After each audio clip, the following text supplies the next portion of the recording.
Take things one step at a time and celebrate your small wins, even the smallest of them. When you feel overwhelmed, you need to break big tasks down into manageable parts. So, picture summit day on Mount Everest, tallest mountain in the world, top of the mountain, 29,035 feet.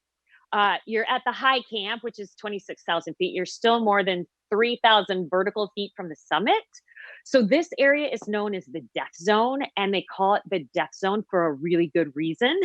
And that's because at an elevation starting at about 26,000 feet, human life can no longer be sustained and your body is slowly starting to die. At this elevation, you have to move really slowly. You have to take about 5 breaths for every step. So think about that, 5 breaths for just one step. So it can take hours just to go a few 100 feet. So summit day, you have 3,000 vertical feet alone you need to cover, not to mention the horizontal distance. And there's this narrow summit ridge with a 10,000 foot drop on one side and an 8,000 foot drop on the other side. And I get out of my tent and I'm thinking, oh my God, how am I going to do this?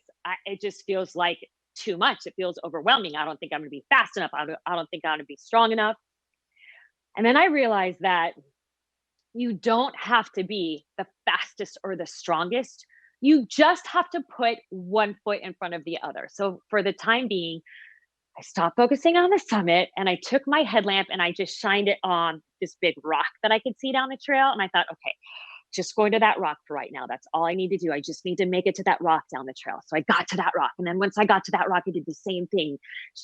Took my headlamp and I shined it on like a big boulder of ice, just anything I could see that looked like it wasn't all that far away. And every time I got to another landmark, I felt like I was making progress and I celebrated that. So when you wake up every day, think about just making it to the next rock. And once you get there, think about making it to the next one and celebrate every single milestone. I think it's important to do that right now to recognize your small wins. I mean, no one is asking you to get to the summit of Mount Everest today. You just need to make it to that next rock so you can see down the trail. So you guys, you've got this. You've got this.